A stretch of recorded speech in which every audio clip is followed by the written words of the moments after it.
Comencemos. Una primera pregunta se refiere al contexto internacional y nacional. Estamos en un auge como pocas veces antes en la historia moderna y contemporánea del mundo, en un auge del autoritarismo, la xenofobia, el nacionalismo, de la derecha investida de ideologías religiosas. El pastel de la cereza de la derecha, como sabemos, fue este fin de semana con la coronación, Biblia en mano, crucifijo en mano, de la más recalcitrante derecha en Bolivia.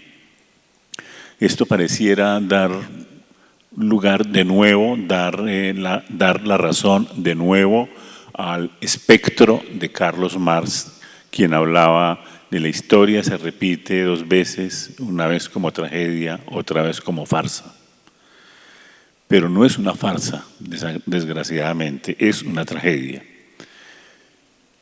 En ese contexto, pregunto a cada quien desde sus respectivos trabajos, no he presentado, pero en la respuesta se sabrá bien quién habla, empezando desde la derecha a la profesora Berit, que acompaña a Beatriz Arias en el proyecto Destejiendo Memorias de Narrativas Textiles. Perdón, vamos a corregir el nombre. Destejiendo Miradas. Destejiendo Miradas. Es un proyecto de largos años que también sostiene la propuesta que se presentó anteriormente sobre la Escuela Audiovisual Campesina, en este caso particular Destejiendo Miradas, un trabajo sobre narrativas textiles de la memoria. Y en su orden, hasta llegar al otro extremo, la primera pregunta: ¿qué papel atribuir a la memoria? Es decir, ¿qué papel atribuir a las narrativas de memoria en los tiempos actuales? Bueno, un poco como que quisiéramos poner como nuestra conversación, Ver y yo, que digamos hacemos parte del proyecto Destejiendo Miradas, sobre cuál es como el sentido también y como lo que buscamos en ese proyecto en relación a la pregunta que nos hace el profesor Gabriel.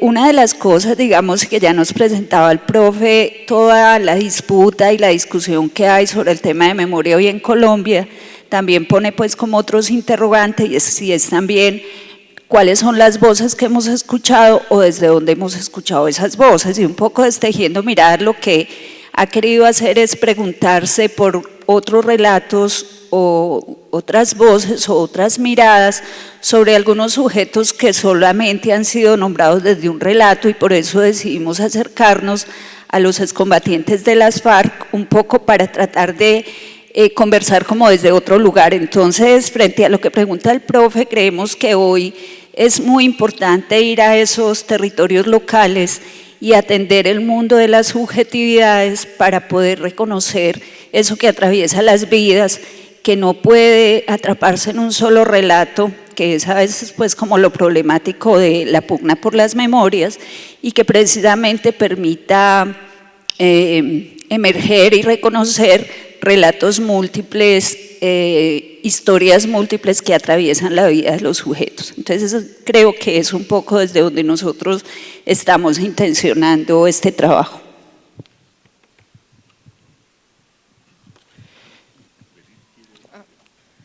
Solamente para añadir, hola, mi nombre es Berit Pliesemann de Guevara.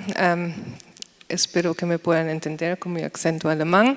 Yo trabajo en el Reino Unido en una universidad y también soy parte de este proyecto de Destejiendo Miradas.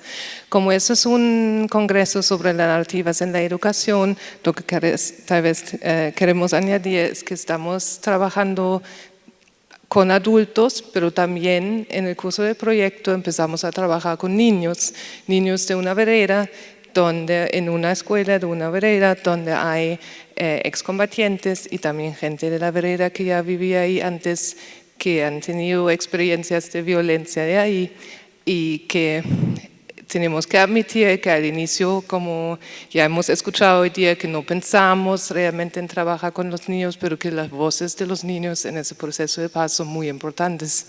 Y lo estamos haciendo no como hemos visto con poesía ni con otras formas de lenguaje de palabras, sino con el lenguaje textil, que es el bordado. Y vamos a hablar un poco sobre eso más tarde. Muy buenas tardes a todos y todas. Yo voy a hablar un poco desde el énfasis del periodismo y la perspectiva de la memoria, porque obviamente ese es como nuestro campo de trabajo, desde Hacemos Memoria.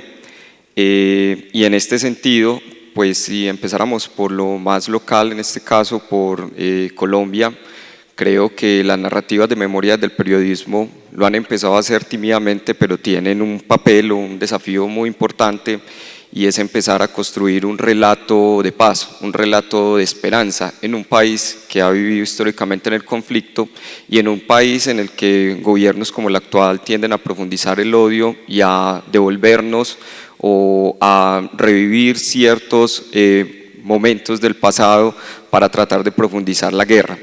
Eso es un gran desafío porque precisamente implica empezar a mostrar acciones de resistencia que se han emprendido desde las comunidades, que es algo que podemos decir que se ha venido haciendo, pero también nos pone frente a otros retos y creo que es un desafío muy importante.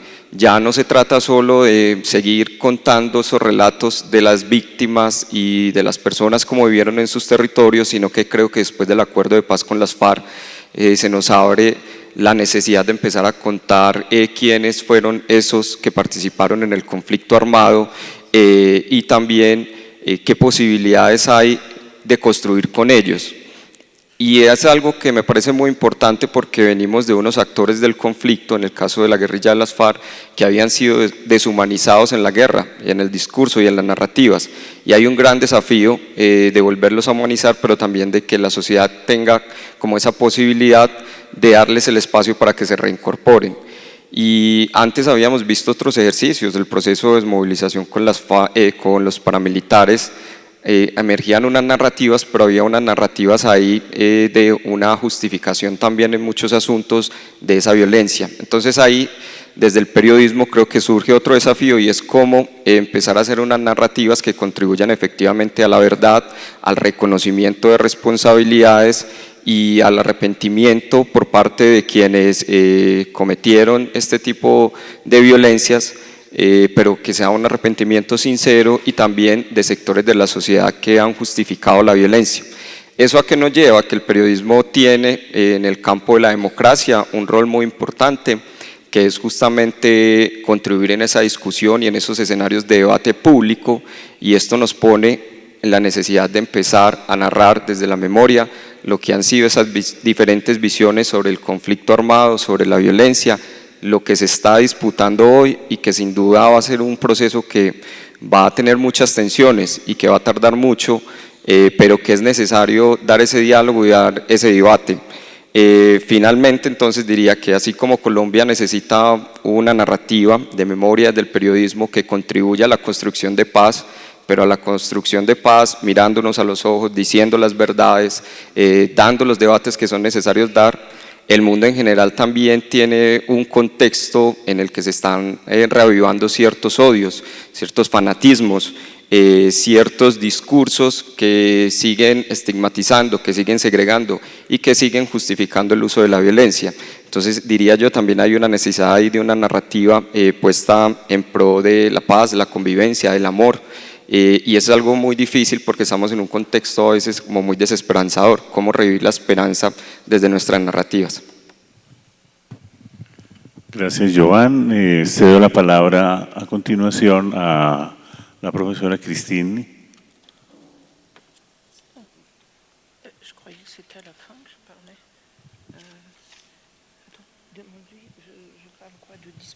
¿D'un dispositif? La primera pregunta. No. Oui, oui, mais je parle d'un dispositif. Oui, mais le rôle de récit. Le rôle de récit. Bon, bonjour, excusez-nous. Alors, oui, le rôle, d'abord, avant le rôle du récit, c'est le rôle de la mémoire, la place de la mémoire. dans la construction identitaire.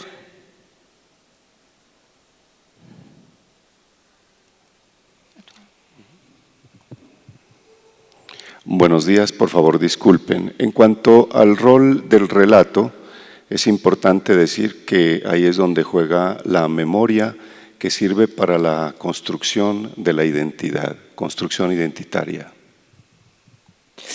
Une identité qui ne travaille pas avec sa mémoire est une identité handicapée, une identité boiteuse, une identité tronquée. Una identidad que no trabaja sobre la memoria es una identidad que no está bien, que es coja, que es rota. Une identité tronquée, c'est une identité blessée, même si ce n'est pas toujours, comment dire, si ça n'arrive pas toujours à la conscience de la personne. De hecho, una identidad rota es como una identidad herida y en estas condiciones no podrá llegar a la conciencia. Donc on voit que la mémoire, ce n'est pas une chose naturelle. Pour avoir sa mémoire, il faut la défendre, il faut lutter. La memoria entonces no es algo natural. Para poderla adquirir hay que defenderla, hay que luchar por ella. Alors pourquoi il faut lutter? Parce que nous ne sommes pas les seuls. Nous sommes dans des contextes sociaux, économiques, politiques où la mémoire n'est pas forcément une chose bien vue. Y hay que luchar porque no estamos solos, estamos en unos contextos sociales, políticos en los cuales esto no es bien visto. Une personne sans mémoire est une personne qu'on peut assujettir, qu'on peut dominer. Una persona sin memoria es una persona que podemos dominar. Donc on voit dans nos histoires respectives, que ce soit l'Europe, que ce soit bien sûr l'Amérique latine, mais là on est tous logés à la même enseigne. En nuestras historias, ya sea en las historias en Europa o en América Latina, todos estamos sujetos a historias similares. Quand il y a un régime totalitaire, il y a écrasement de la mémoire. Cuando hay un régimen totalitario, entonces es como si existiera una forma de apachurrar la memoria. Donc, la manière de faire advenir la mémoire qui souvent, comment dire, chez des personnes ou dans des contextes où la mémoire est effacée, c'est en effet d'en faire le récit.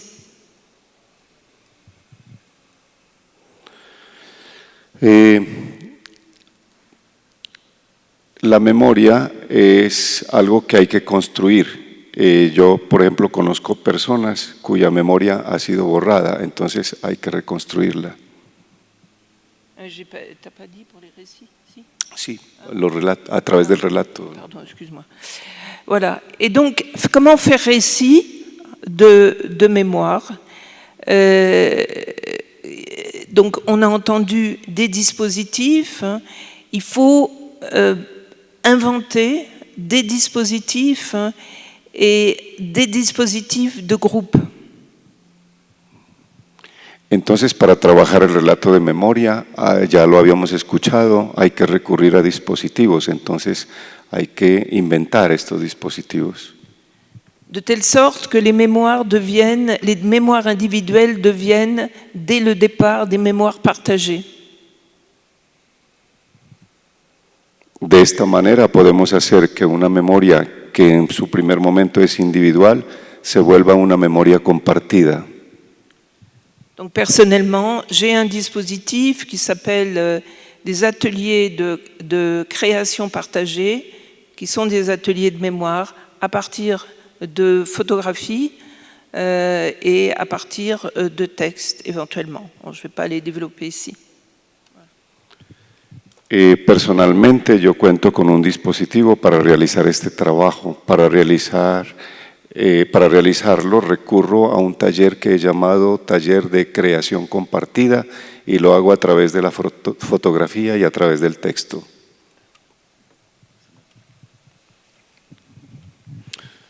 Bueno, en esta construcción de memoria me voy a centrar en los niños, infancia, adolescencia, y cómo nuestro trabajo está orientado a brindar oportunidades allí. Cuando digo nosotros, hablo facultad, hablo realizadores, hablo colectivos.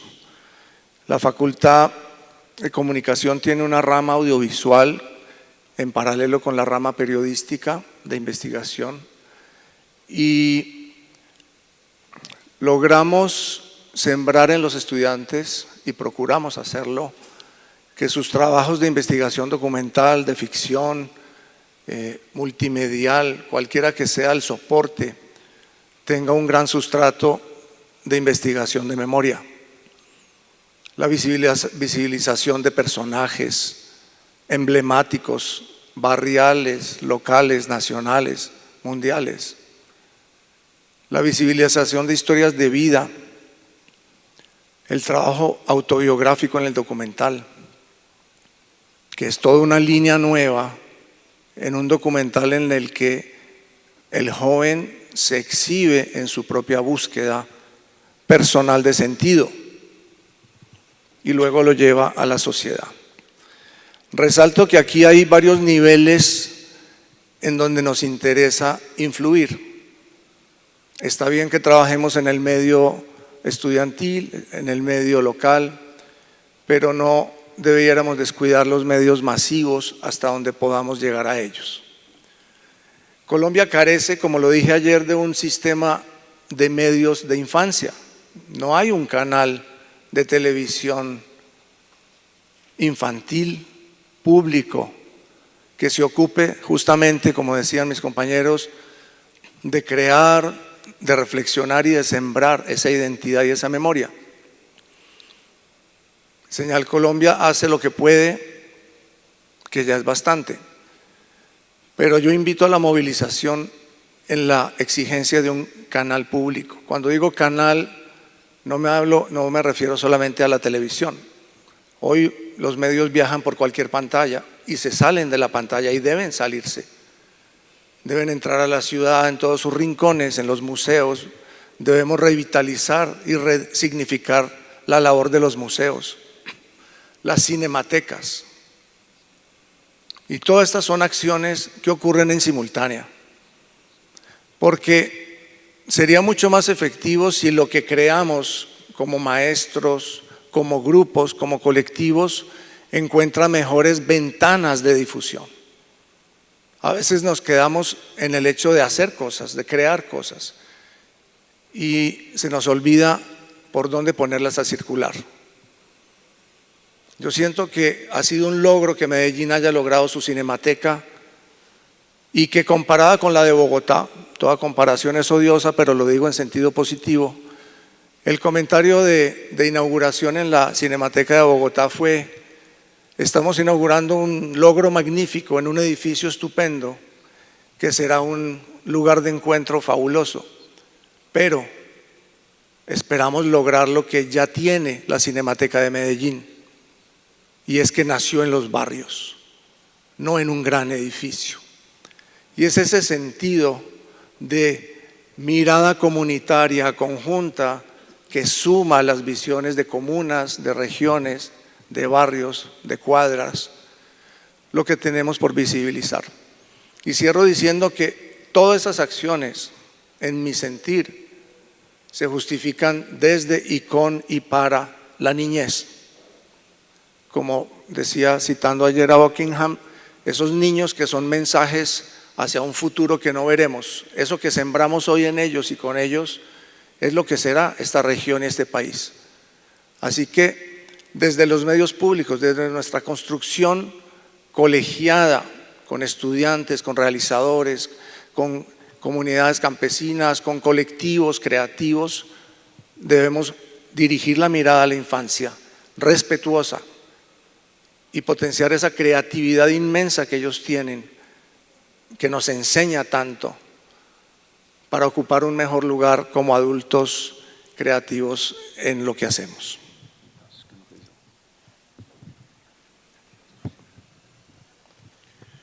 Va la segunda pregunta. Ha sido muy visible en estos 3 días de realización del 4º Simposio Internacional de Narrativas una teoría y una práctica de narrativas plurales. Esta mesa es una muestra de ello. Las narrativas textiles, las narrativas audiovisuales, desde el periodismo, desde la poesía, desde la literatura, como fue en la conferencia de Javier anterior, desde la fotografía, desde el ensayo. En cuanto a la teoría se refiere, hemos defendido, conversado en estos 3 días la importancia de rebasar los límites de las disciplinas del saber. No se trata acá exclusivamente de hablar de historia, hablar de sociología o hablar de literatura o de periodismo de forma aislada. Más bien, aspiramos a una teoría sin fronteras. Una aspiración del campo de la investigación biográfico-narrativa es justamente abrir las puertas a distintos enfoques metodológicos y con ello distintas teorías. Y en cuanto a la práctica se refiere, pregunto, en el caso particular de Colombia o en el caso particular mejor, o en el caso especial de la pedagogía de la memoria, pregunto, ¿cómo poder dar una orientación común o integrar un proyecto global, un proyecto emancipador en la que quepan distintas narrativas plurales? ¿Será posible? Incluso podemos preguntarnos, ¿será necesario contar con un proyecto común con distintos géneros narrativos? ¿Qué opinan ustedes?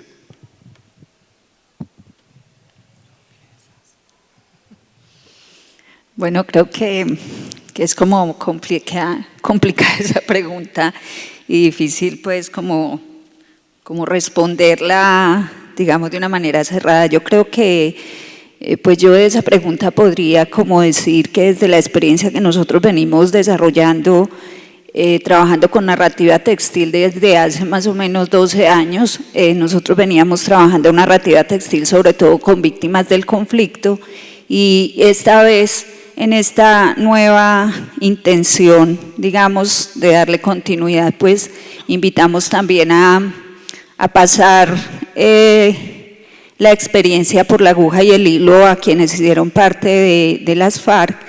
Pues lo que encontramos es que realmente es como un ejercicio, creo que lo que deberíamos legitimar es la búsqueda de narrativas múltiples que tengan realmente eco pues, en distintas personas, porque no estamos pretendiendo que todo el mundo se dedique a bordar y a tejer, pero encontramos que en algunas personas tiene un eco interesante, no solamente en quien hace, digamos, la narrativa, sino quien ve la narrativa textil, ¿no es cierto? Porque por lo menos yo lo que hemos visto en el proyecto es que quizás las narrativas que hay que legitimar son las narrativas más incluyentes, que no son narrativas de élite, sino realmente narrativas que nos acerquen. Y creo que en la línea de la pregunta del profe, pues lo emancipador estaría un poco como proyecto emancipador es en pensarnos desde el punto de vista de generar narrativas más incluyentes, más horizontales, donde esas élites que hemos tenido accesos a las narrativas más hegemónicas y más convencionales, también, digamos, podamos entender otras formas de decir y otras formas de narrar.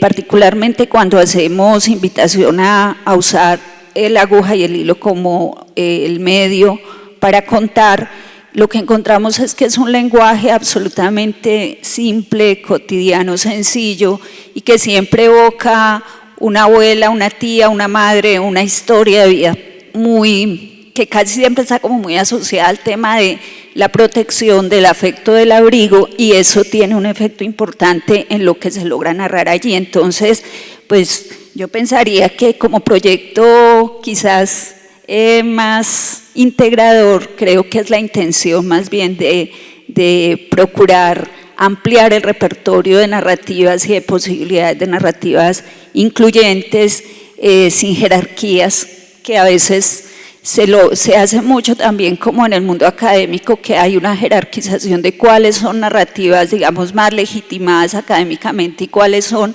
narrativas de segunda. Creo que el llamado es como a darle el lugar a esas formas diversas, y creo que ahí estaría más ese proyecto emancipador, por lo menos pues desde nuestro punto de vista.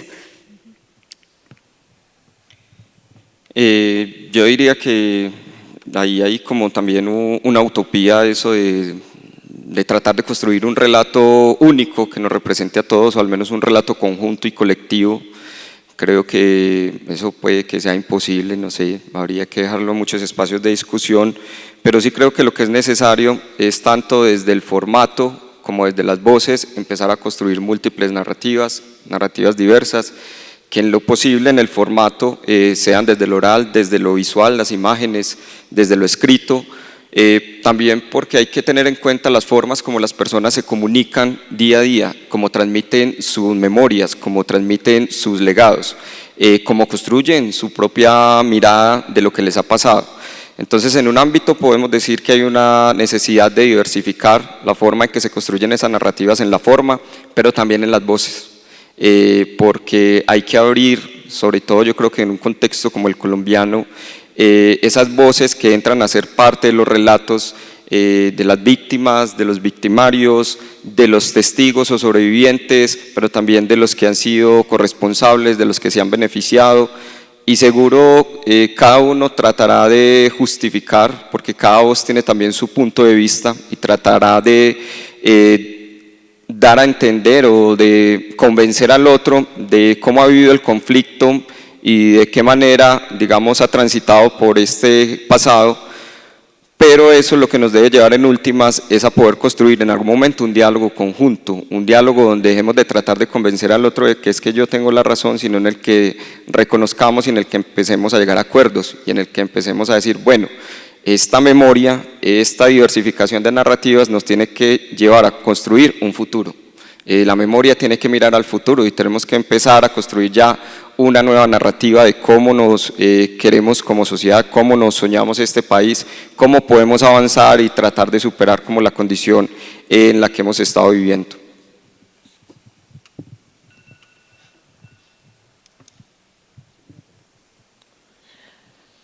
Alors, bon, moi je ne vais pas dire comment on va faire en Colombie, de quel droit je dirais ça.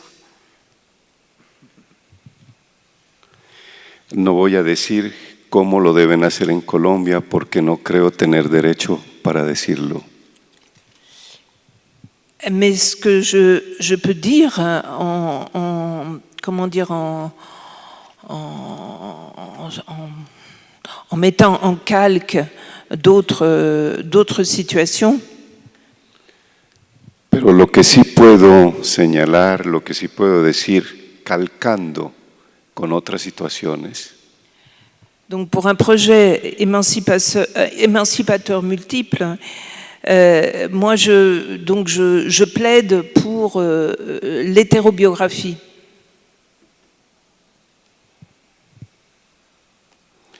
Entonces, para un proyecto emancipador múltiple, yo realmente estaría por la heterobiografía. Ça veut dire que le récit de l'autre est mon récit, et mon récit est le récit de l'autre.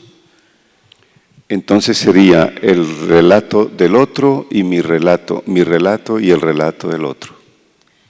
C'est-à-dire, si on met en place donc des dispositifs où il y a la possibilité donc que des voix singulière s'élève et forme un commun. Entonces, por ejemplo, si llevamos a cabo dispositivos que permitan escuchar voces singulares que luego entre ellas se complementan. Ce qui se passe, c'est que lorsque je dis mon récit, l'autre, à certains moments, va être touché par des mots, des situations, et ça va faire des résonances chez lui qui vont amener un récit de sa part. Entonces, el otro va a construir su propio relato por su propia cuenta, porque cuando yo digo mi relato, el otro se siente tocado por palabras y por situaciones. Donc ce qui se passe, ce sont une dynamique de récit en arborescence, où les récits personnels se mêlent les uns aux autres, ce qui ne veut pas dire qu'ils sont pareils. Entonces lo que sucede es que se presenta una dinámica de arborescencia, el relato del otro y el relato mío, que no necesariamente son los mismos. Et donc vont toucher aussi une mémoire collective et vont faire récit collectif. Entonces se convierte en algo que nosotros tomamos como memoria colectiva y se convierte en relatos colectivos. Et c'est ensemble que nous passons de la position de dominé à acteur-sujet et de la position de victime à acteur-sujet.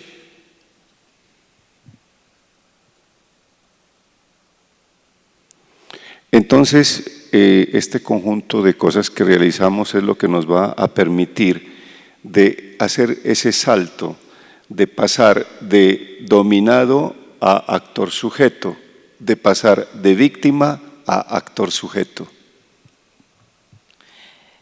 Et bien sûr, j'ai bien entendu tout à l'heure, lorsqu'on est victime, on est bourreau, etc., bien sûr, mais ce qui est intéressant, c'est de dépasser en fait ces positionnements pour mettre ensemble tout simplement des personnes ayant participé à un moment de l'histoire ou étant victimes de cette histoire d'une certaine façon pour la dépasser. Por supuesto, escuché claramente el discurso anterior que manifiesta que somos víctimas, pero sería muy interesante de pasar ese momento, sería muy interesante una especie de voltear la página. Se trataría entonces de poner juntas a las personas que han vivido, que han participado de momentos de violencia. Et il ne faut pas oublier, par rapport à ma conférence d'ouverture d'il y a 2 jours, que le récit, c'est un médium. No hay que olvidar, como lo mencioné en mi conferencia de apertura, que el relato es el medium. Et donc, le médium, le récit, qui peut prendre aussi différents aspects, on l'a dit, la photographie, les paroles, etc. Mais il est toujours question du médium, il va donner une forme au récit. Et il va me donner une forme dans un en commun du récit, dans un en commun du récit. Entonces, ese medium, que es el relato, tiene diferentes formas, diferentes aspectos, ¿no? Como la fotografía, la palabra, pero ese relato, ese medium, es una forma de relato, pero es una forma que sería interesante buscar en lo no común en el relato. Donc là, cela donne vraiment une forme organique parce qu'elle est vivante, qu'elle est faite de plusieurs voix, voilà, de plusieurs voix, de personnes à la fois singulières, mais qui construisent ensemble, en fait, cette forme-là collective. Et c'est, à mon avis, là qu'il y a force de résistance.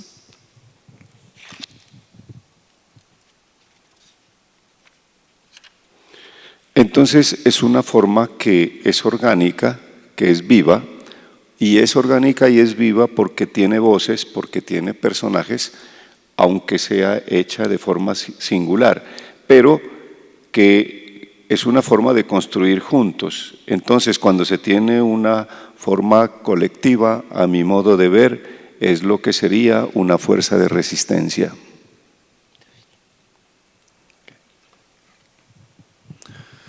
Bien, esta pregunta nace de la formulación de Gabriel Murillo de la Facultad de Educación.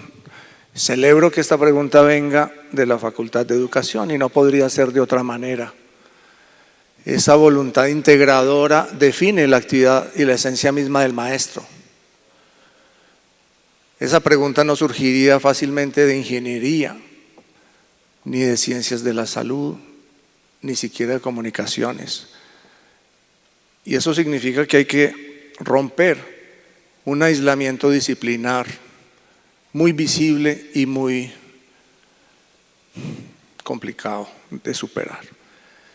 Voy a poner un ejemplo, dos ejemplos, uno de hace 20 años y otro de este año.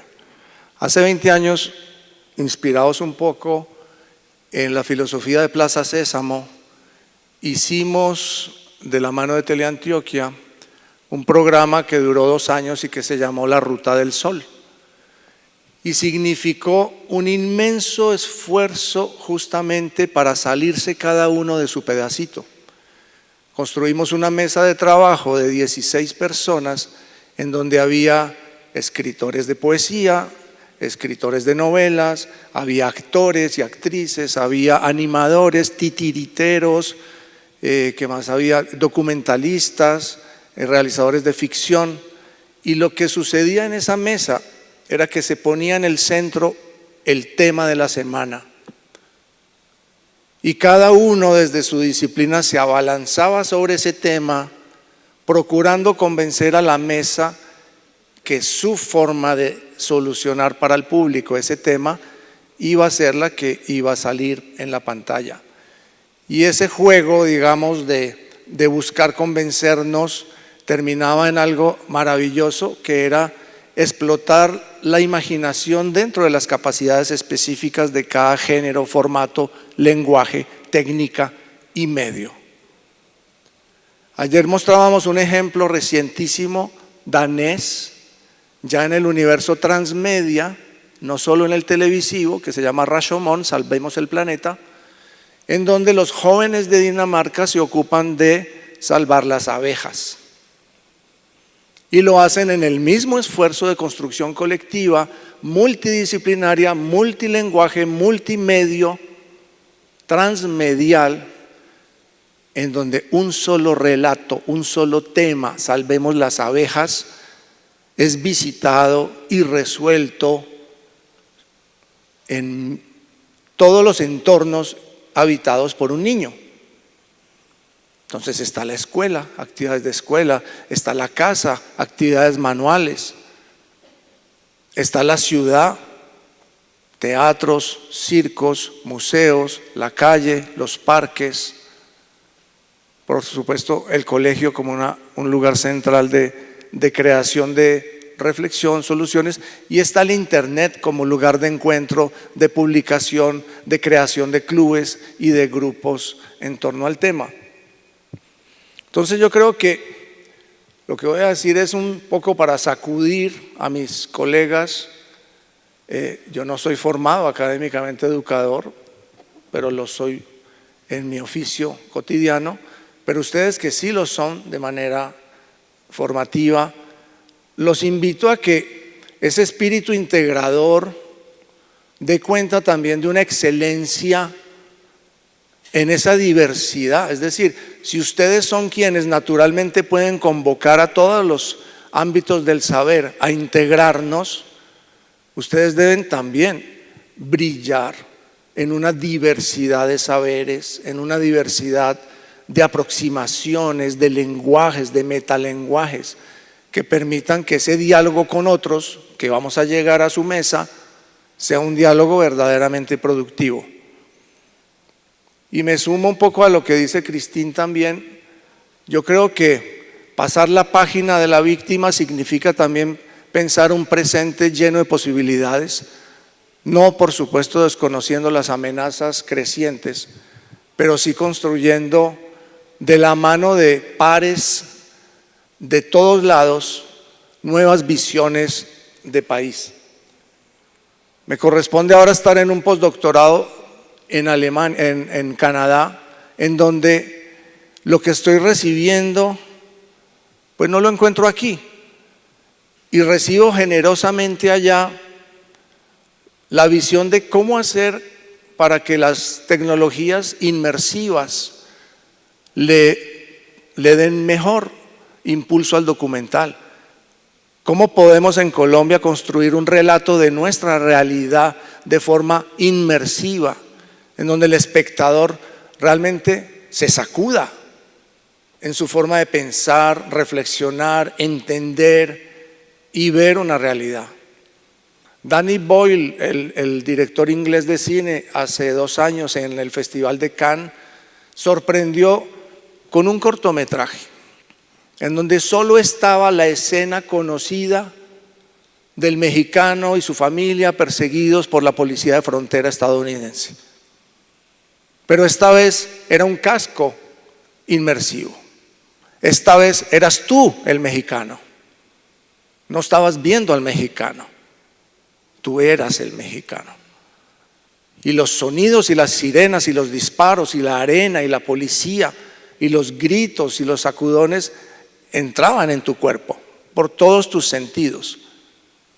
Y quienes vivieron esa experiencia inmersiva de esa escena ya no piensan igual sobre lo que sucede en esa frontera. Entonces, abrámonos realmente, y ustedes desde la educación, repito, están invitados a liderar estos movimientos de convocatoria para narrar multidisciplinariamente, para que nos unamos en oficios distintos de altísimo nivel de calidad y podamos ofrecer relatos verdaderamente transformadores.